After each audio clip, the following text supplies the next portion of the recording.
what's up everyone? I hope you all are doing good. This is the second video on my channel, and I know there's been people messaging me about putting up a new video and stuff, but it's just taking a little bit of time because this kind of videos is hard to do and it takes a little bit of time on the editings and everything. But I'm trying to be more faster now and trying to give you all value. So let's get on to the point. Right now what I'm going to say is I'm going to talk about mixing and mastering in this video. Let's get on to it. So this is the project that I have loaded up for the breakdown, and before I talk about what I've done to achieve this mix, I would like y'all to listen to it for some time, and then I'll start talking about how I approach the mix. So yeah, have a listen.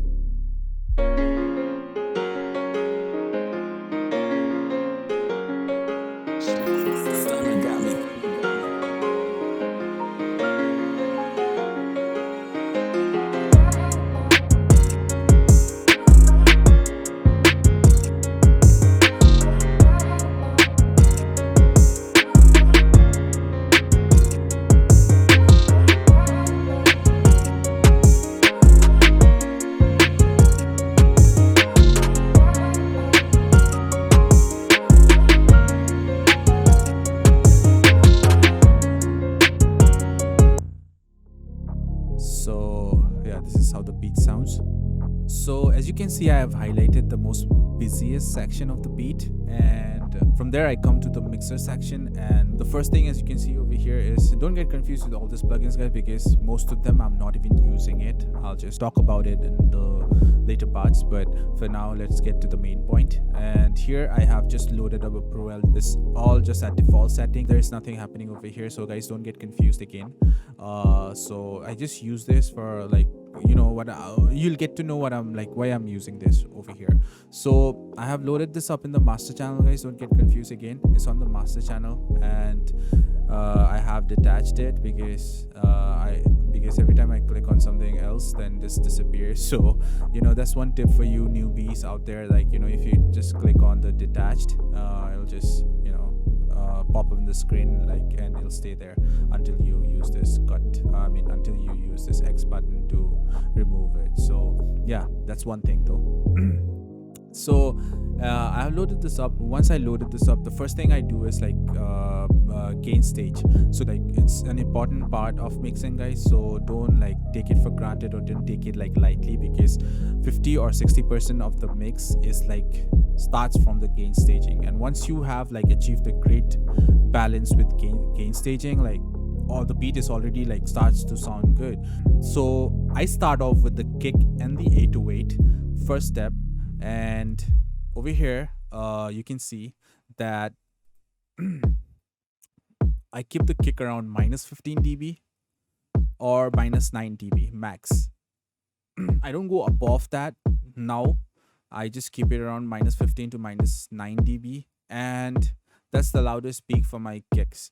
And then for my 808, I keep it around minus 21 or minus 27, like that. But this, I don't know how, but it sounded good on minus 15 dB, and when I turn on the kick, both of them were sounding good together. So I was happy with how it sounded. And yeah, so that's how it's for me for the kick. And I'll talk about the effects, what I used on the kicks as well. But for the gain staging, this much was enough for me. I was happy, and I moved on to the melodies parts. And from here I started gain staging the melodies as well, trying to give them their own space. So here in this beat I have 4 sounds, I guess, or 4 or 5 sounds. I really didn't need them to they were already as you can see over here, it's already panning left and right. The melodies are having a good bounce of themselves, going left and right, all of them. So I didn't feel like I should really play with the panning so much, but in some cases I would definitely pan them left and right if they're clashing with each other. But luckily on this beat it's not clashing that much. So you must be feeling why he doesn't have anything on his mixing up. But here I want to talk about is when I was mixing, I was composing the melodies. I already did my mix on that thing, but it's not that complicated, but you know, guys, don't be like, oh, why is he not showing like how he mixes melodies, etc. To be honest, in this particular beat, I haven't done anything but just add a EQ, which is a fruity parametric EQ2, and all I did was like cut off a little bit of the low end and then boosted a little bit over here, like, you know, for the high end, just to make the melodies, like, you know, give it a little bit of brightness. That's it. And yeah, and the extra thing that I did was like added some reverb. You know, any reverb plugin you can use, Valhalla or you know, Fruity Reverb or anything that you like. And yeah, all I did was that on the melody, so I didn't think, like, you know. So with the kick, I just push the melodies up and down, and like, you know, just kept on hearing it on what sounded best for me with the kick and the 808. So the kick and the 808 are the reference for me. I keep them loud, and then according to it, I start to like gain stage everything. So from the melody section, then I go to the snares or the claps if you have a clap. So yeah, so the snares also, guys, I keep it loud and almost closer to the kicks and the 808s. So yeah, so I don't keep them really low because I want the snares to be you know, coming straight in the face. And I don't know about some other people, like they have different you know, ways to, like, they have a different perspective when it comes to, you know, mixing the snares or something. But for me, I like it up front in the face. And most of the times when I'm sitting with a rapper or a friend or something, and when I play them, like, you know, the beat, and then when they hear the kick and the snares are like really coming in front of the face, I see their reaction, and I feel like when they start making faces like ooh ah, like, you know, all that stuff. So I start to, like, you know, feel it, like, oh yeah, it's starting, like, you know, that gives me a sense ki, yeah, you know, it's important for me to keep the kick and the snares and all of them like closer to each other. So to gain staging the snares, the second thing is the hi-hats. And for the hi-hats, I've panned it like left side a little bit, just to give it a little bit space for the hi-hat and the open hi-hats. And I don't want everything to be like coming in the middle, like, you know, all of them flowing through the middle. So I give it a little bit like you know, panning for the open hi-hats, perks, and etc, all these things I pan them. But for the kick, the 808 and the snares, I want it to come from the middle, like, you know, straight up, like, you know, to the face, mono, whatever you want to call it. But yeah, so for the hi-hats, guys, I don't keep it that loud, or I don't keep it that low. I just keep it in between. I just know that the fact that the hi-hat is also one important element when it comes to the bounce of the drums.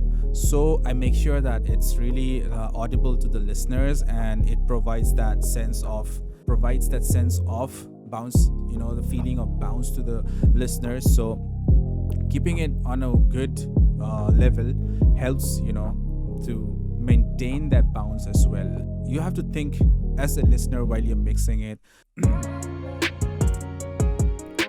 So like that, I have done the hi-hats, a little bit banded right, and then the snare bounce, the extra snares that I used, and some percussions that I used. So yeah, guys, this is just the basic like gain staging for me. And after doing this, I start to add a little bit of effects here and there for the drums to, you know, give them a little bit more shine and bring it more up front. And so yeah, so now I'm gonna talk about what I did with the effects. So for me, in the kick, of course, I'm gonna talk about the kick first. And I know a lot of you guys have been like waiting for this, and you always message me like how you get your kicks and your 808 sound, like, you know, like really nice, or, you know, I don't know, I appreciate the compliments. And sometimes I also struggle a lot of times, you know, to get my kicks and the 808. Like, I've done like shit tons of like, guys, like I have done like a lot of experiments in my life. So on the kicks, I'm using this new plugin called Diablo from Cymatics. It's kind of a good plugin, and it transforms my kick a lot. Most of the times, if my kicks are like not sounding right or how the way it is, I use this plugin, and boom, it's like it starts sounding really great. And I'm gonna show you an example how it sounds right now. So this is how it sounds with the effects. So this is how it sounds. And this is how it sounds without the effects. See, you see the difference? So I wasn't very happy with how the kick sounded the way it is right now, and after adding this plugin, it sounded like off the hook. So this is how it sounds again, once more, with the effect. Yeah. So that's it, guys. I use different EQ plugins back to see what happens. But if you don't have this plugin, I suggest you should go and grab this plugin because it's really good, and I've been using it for the last like couple of days, and it's like really like coming out really great. So on the presets, I'm using the Grizzly preset. That's it. I just loaded up the preset and that's it. I didn't touch too much. It just sounded good to me, and that's it. And for the 808, I'm using, you can use the wave shaper as well, but again, I'm using the Vortex plugin from Cymatics, and I'm using the preset called 808 Extra, and this is how it sounds with the effects, and this is how it sounds without the effects.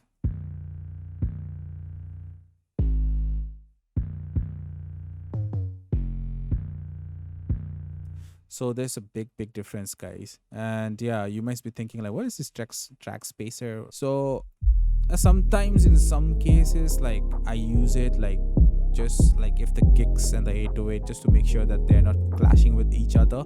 So what I do is like I sidechain the kick, and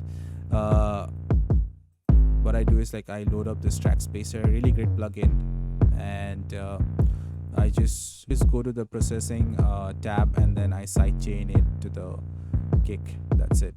And here you can see that it's just ducking those frequencies that the kick is hitting. And yeah, so yeah guys, as you can see that it just acts like a sidechain, and it just ducks the frequencies that are clashing with the kick. And sometimes I don't use this plugin because the kick and the 808 are sounding good together, but yeah, sometimes when they're clashing, I use this and save myself, you can also use this with the you can use the sidechain with the Fruity Limiter plugin as well, which I will show it in, one day I'll just feel like mixing a beat with the stock plugins, and I'll show you that as well. But today I just wanted to show you with all my extra plugins and what, I just wanted to do a mixing tutorial. So I just felt like this was a great example for me. So anyway, this was a great project for me to show you guys. So that's about it, guys. That's about it for the kick and the 808. That's it. And for the snare also, I'm using the same plugin, Diablo, and I'm using the preset snare Rusty. That's it. And it's like it sounds like this without the plugin. And now with this.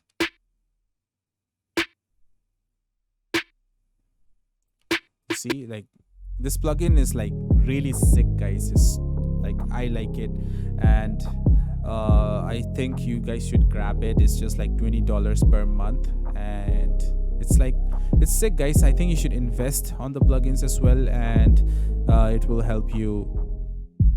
So I'm gonna talk about this drum bus, and to route a drum bus, all you have to do is like click Control and Shift and select all the things that you want to route, and you right click on this and route to this track only. That's simple.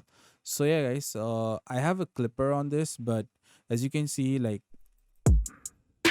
the drum bus, I'm using this plugin called JST Clip. It's a great plugin.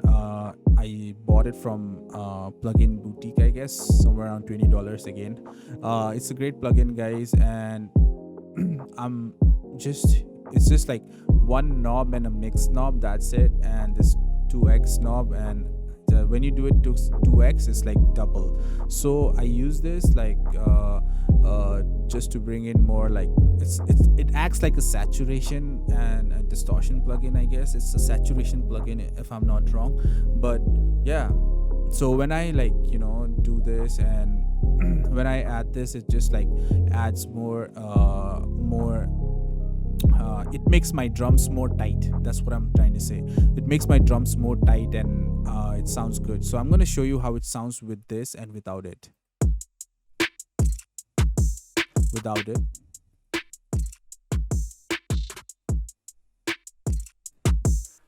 So yeah, that's it, guys. Like, that's the main difference, you know. Like, so you can see the difference in how it sounds, and it's a great plugin, guys. And for the EQ, I'm just like cutting off a little bit muddiness from like 20 hertz. So below this is like, it's all muddiness, guys, so make sure you just cut it off, and it will just give your it'll just make your drum sound more smooth and, you know, less muddy. So that's it for the drum bus and the kick and all the drums. For the melodies, use this one knob louder by Waves, just to make it a little bit louder, because without this it was like, without it was sounding very low, and I have just like boosted it all like high, as you can see.